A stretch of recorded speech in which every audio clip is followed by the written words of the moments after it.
Olá, galera, tudo bom com vocês? Espero que sim, eu estou bem, graças a Deus. Espero que vocês estejam bem, que a família esteja com saúde, que vocês estejam estudando em casa, mas também tirando tempo para descansar, para conversar com a família. Enfim, eu espero que vocês continuem, mesmo nesse momento, né, que nós estamos passando, continuem crescendo nos estudos, crescendo com a família, tá? Porque com certeza a gente vai sair com grandes aprendizados dessa experiência, não é verdade? Bem, então hoje nós vamos trabalhar os contos machadianos, uma análise do livro Contos de Machado de Assis, que é o livro que vocês, acredito eu, em nome do Pai, leram, tá bom? Que é esse livro aqui, que é uma compilação de vários contos do autor, os contos mais famosos que ele publicou, ok? Então, eu sou a professora Dejeane e a gente vai fazer um passeio por essa literatura machadiana, tá? Vamos lá. Além dos romances, olha só. Gente, o Machado, ele é um autor conhecido bastante pelos seus romances, mas não somente por eles, também pelos seus contos, tá? Os romances famosos, nós temos, por exemplo, Dom Casmurro, nós temos também Memórias Póstumas de Brás Cubas, mas além disso, ele também é considerado o mestre dos contos, tá? Por quê? Porque ele expõe o espírito humano com agudeza, com uma singularidade muito forte, né? Que é uma marca dele. E aí ele vem colocando o que o ser humano tem em relação ao seu comportamento e como que isso influencia na personalidade, nos modos de agir, no cotidiano, nas relações sociais. Então tudo isso nós temos nas obras do Machado. Ele tem uma capacidade de dizer muito com pouco, ou seja, nós sabemos que os contos, eles são textos curtos se comparados aos romances, né? Claro, a gente tem contos aí de 5 páginas, 8, 10 páginas, então são contos curtos. E aí a gente tem uma capacidade que o autor nos traz muito grande de falar coisas que são relevantes para a sociedade em tão pouco texto, porque são poucos personagens, poucas ações, e a gente mesmo assim consegue tirar, aprender muitas informações desses contos do Machado, tá? A gente também continua percebendo o terreno do talvez, ou seja, a temática da dúvida, que é uma marca muito recorrente do autor, não somente nos seus romances, mas também nos seus contos. Muito bem. Então, eu vou aqui para vocês agora falar de alguns contos, tá? Alguns contos que eu escolhi do livro e nós vamos perceber que, falando de uns, a gente consegue também ter uma noção dos outros, porque muitas vezes essas temáticas se repetem, certo? Vamos lá. O conto Teoria do Medalhão, por exemplo, que é um conto que eu gostei muito, né? Eu espero que vocês tenham gostado também. É um conto que traz um diálogo que acontece entre pai e filho em um jantar comemorativo, logo depois que o filho completa seus 21 anos, alcançando a maioridade naquela época. Estando os dois a sós, o pai aconselha o filho a tornar-se um medalhão. O que é isso? O que é um medalhão? É uma pessoa, alguém que conseguiu conquistar riqueza e fama. Ele passa então a tecer uma teoria, o pai, né, tece uma teoria de como o filho conseguiria isso, aconselhando a mudar seus hábitos e costumes, anulando seus gostos e opiniões pessoais. Ou seja, é um conto que vem mostrando de uma forma irônica como que a pessoa tem que agir, às vezes se aniquilando alguns costumes, algumas opiniões, algumas coisas, para poder se adequar a uma vida que ele consiga ter riqueza e fama, ter status social, tá bom? Então o autor vem trazendo essa teoria de um modo irônico para a gente compreender como que ele quer então que a sociedade seja. Olha só, o filho deveria sempre se manter neutro perante tudo. O autor, o Machado, vem trazendo isso, né, na história. Possui um vocabulário limitado e conhecer pouco, e sempre preferir um humor mais simples e direto ao invés da ironia, que requeria certo raciocínio e uma construção imaginativa. Após muitos outros conselhos, o pai termina a conversa admitindo que suas palavras têm certa semelhança com a obra O Príncipe, de Maquiavel, e diz então para o filho ir dormir. Tá? Então é uma obra que vem trazendo um filho sempre de maneira neutra, e colocando que ele tem que ter o vocabulário limitado, que ele precisa, que ele pode falar de uma maneira mais simples, sem ser com ironia, enfim, vai colocando aspectos que ele precisa ter para poder se tornar então esse medalhão. Muito bem. O conto, gente, trabalha a aniquilação do indivíduo em favor de uma imagem e posição social considerada privilegiada.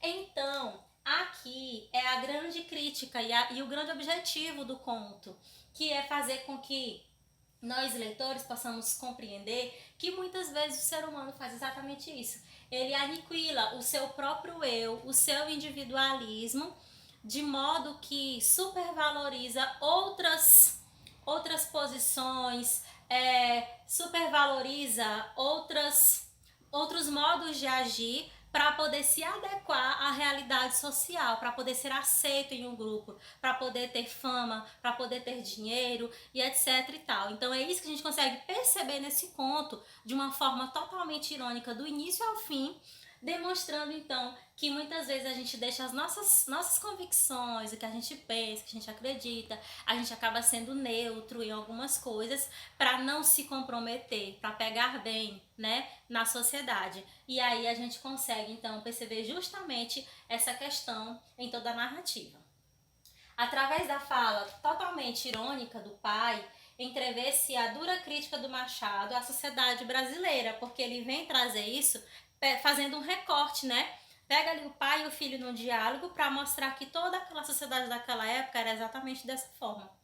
De um lado nós temos um pai que deseja ver seus ideais frustrados, realizados pelo filho, e de outro nós temos um filho que aceita tudo que o pai fala, um filho totalmente passivo, sem voz, sem opinião, tudo que o pai vai falando, o filho vai aceitando, que é justamente o papel social que ele exerce nessa narrativa, tá? E aí a gente vê então que essa é a grande sacada do autor, e mostrando para nós que muitas vezes nós somos exatamente assim. A gente acaba sendo totalmente omisso, calados e passivos em relação a exercer o nosso papel na sociedade, em relação a saber o que falar, como se posicionar. E aí o autor vem trazendo que a gente às vezes se coloca nesse lugar para que nós possamos alcançar outros objetivos que estejam relacionados às relações sociais que precisamos estabelecer na sociedade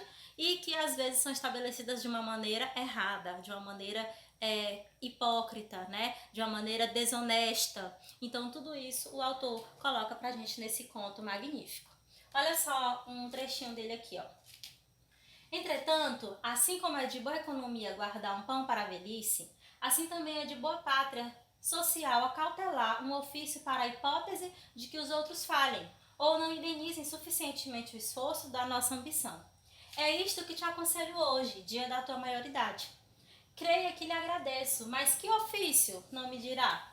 Nenhum me parece mais útil e cabido do que o de medalhão. Ser medalhão foi o sonho da minha mocidade.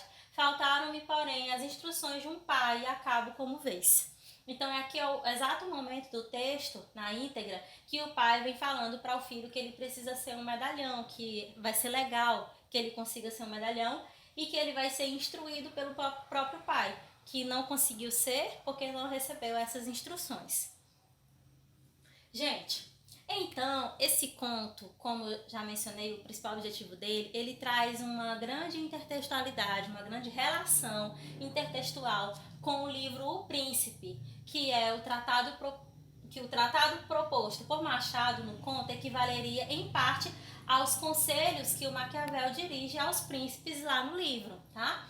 Nos dois textos nós temos os ensinamentos vistos por meio da observação, tá bom? Das formas de ascensão aos poderes social, no caso da teoria do medalhão, e das formas de ascensão aos poderes políticos, né? No caso do livro O Príncipe. Nas duas narrativas eu tenho essa ascensão a determinado local, a determinado patamar, em outra por meio da observação, só que em cada um eu tenho aqui uma ênfase, né? Na teoria do medalhão, a ascensão social, e na teoria e no livro O Príncipe, relacionando então a questão política, tá bom? E como eu mencionei agora há pouco, esse conto ele tem uma semelhança por conta da temática com o conto O Espelho, que está aqui no livro, tá bom? Então, no conto Espelho, a gente tem ali a presença da temática da alma exterior e da interior. Da mesma forma que a gente tem no medalhão. Por exemplo, aqui na capa do livro eu tenho algumas informações, vocês conseguem ver a capa do livro. Mas aqui atrás eu tenho outras informações que vocês não estão vendo. Então, muitas vezes as pessoas demonstram o que está na capa e esquecem de mostrar o que está atrás ou optam por não mostrar para que sejam aceitas na sociedade. E é exatamente isso que o Conto Teoria do Medalhão nos traz, mostrando a capa, e o espelho também, que vem contando a história que mostra essa relação entre a alma exterior e a alma interior, mostrando que às vezes quando a pessoa tem uma parte exterior a mostrar que se adequa ao que as pessoas de fora estão esperando, ela é aceita, ela é bem vista, e quando não tem, ela acaba estando em uma outra situação, né? Em um outro momento. E aí nós podemos fazer então esse paralelo entre esses dois contos, tá? Quem não leu ainda O Espelho, vamos ler porque é um conto muito legal também, tá bom? Muito importante, muito rico. Bem, agora vamos para o conto Missa do Galo, que é outra história que nós temos aqui. Missa do Galo é um conto escrito e publicado em 1899. A narrativa se passa em apenas um espaço narrativo, né? Lembra da outra aula que eu falei dos elementos da narrativa? Conto pode aparecer com espaços, tempo, narrador, né? Então tudo isso a gente consegue perceber. Nesse espaço aqui, a gente tem lá uma sala como o local da narrativa e dois personagens principais mais relevantes. O Nogueira e a Conceição. E a gente tem também o outro personagem, que é o esposo da Conceição, tá? Nunca pude entender a conversação que tive com uma senhora há muitos anos, contava eu 17 e ela 30. O leitor é informado acerca da natureza crítica e misteriosa do encontro. Logo nessa parte aqui, gente, é o início, tá? É bem a primeiro trecho do conto. Nunca pude entender a conversação que tive com uma senhora há muitos anos, contava eu 17 e ela 30. A gente já percebe a temática da dúvida novamente do autor aqui nesse conto. Olha a idade, né, de diferença. E aí o conto vai acontecendo e demonstrando algumas insinuações. Continuando.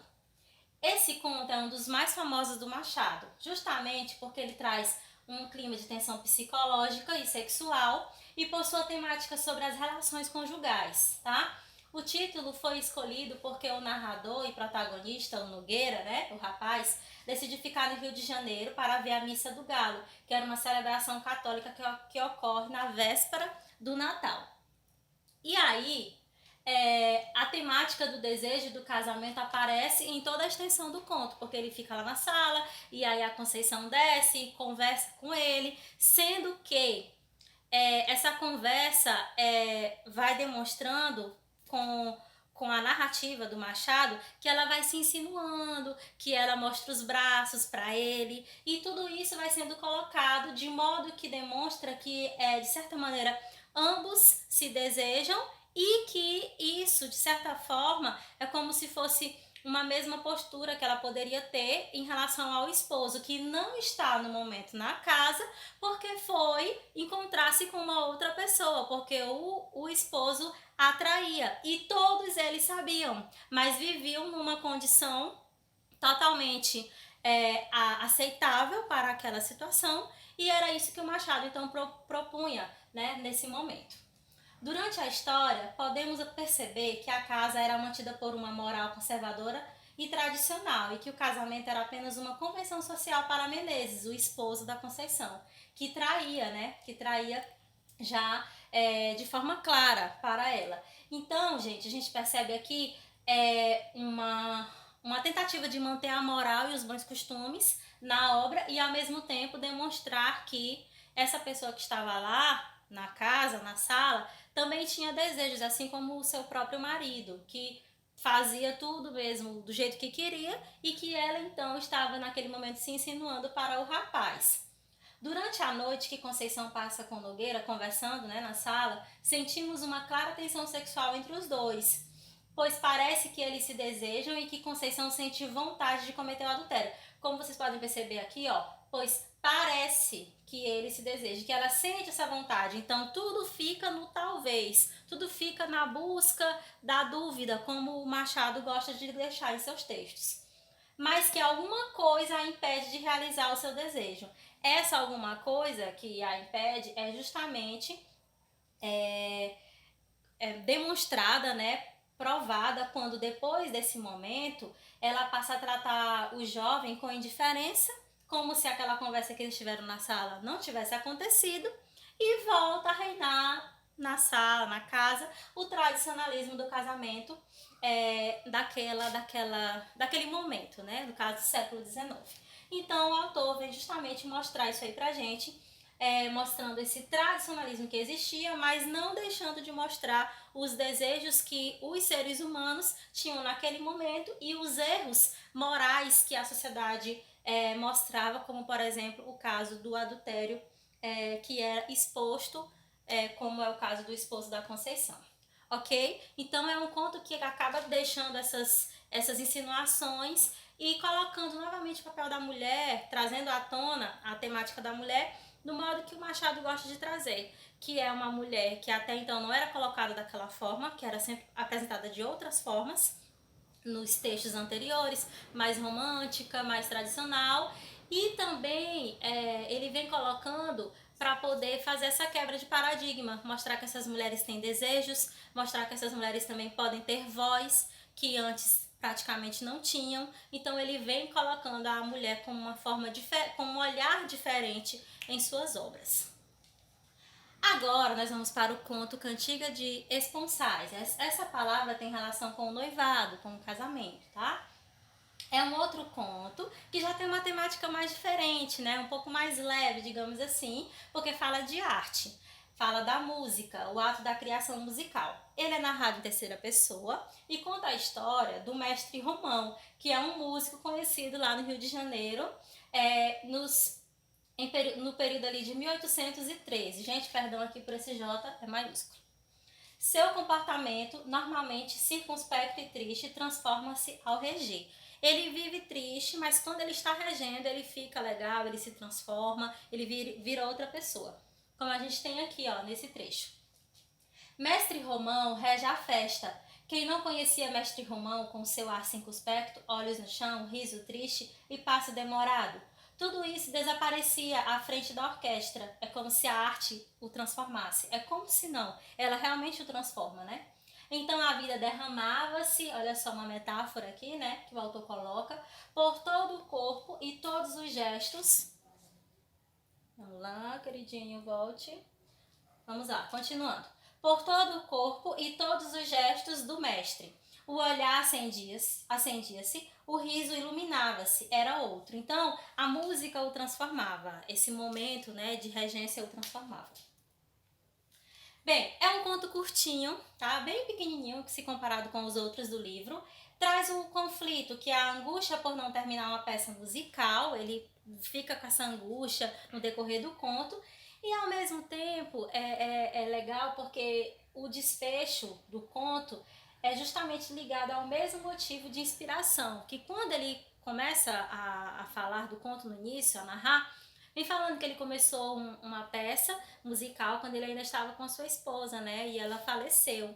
E aí ele não consegue terminar, ele não consegue ter inspiração para terminar essa peça musical. Mas lá no final, em determinado momento, ele está lá tentando terminar e ele desiste, ele não consegue.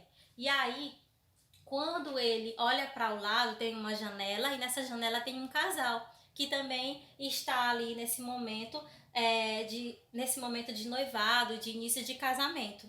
E aí, naquele comecinho ali do romance. E aí ele vê a moça cantando, cantarolando justamente aquela melodia que ele tanto buscava por muitos anos. Ele se alegra com aquilo, porque percebe que consegue ouvir, mas ao mesmo tempo fica triste, porque ele não tinha conseguido terminar. E aí ele morre.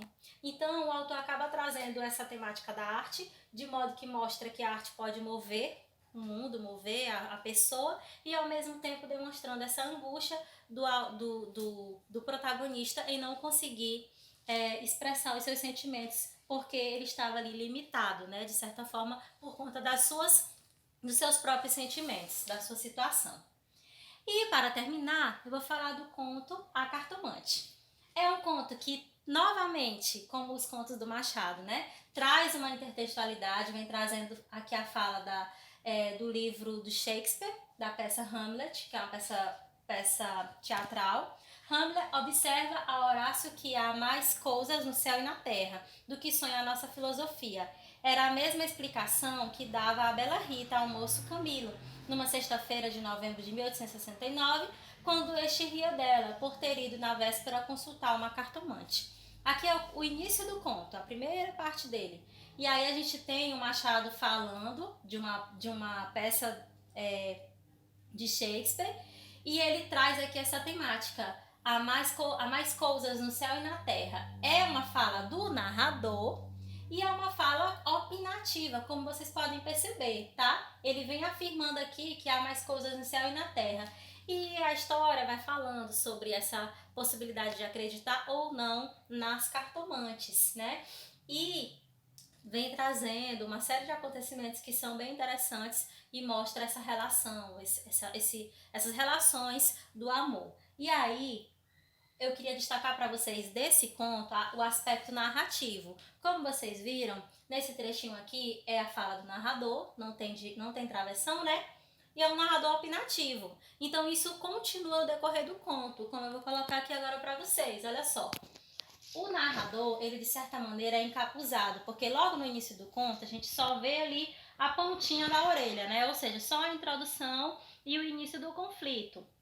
Tem que continuar lendo para poder entender, não fica logo tudo claro no início. A gente também tem o retardamento, uma narrativa lenta, ou seja, é um conto que vem trazendo as informações de modo lento, para que o leitor possa criar expectativas, e essas expectativas serem confirmadas ou não ao final da narrativa.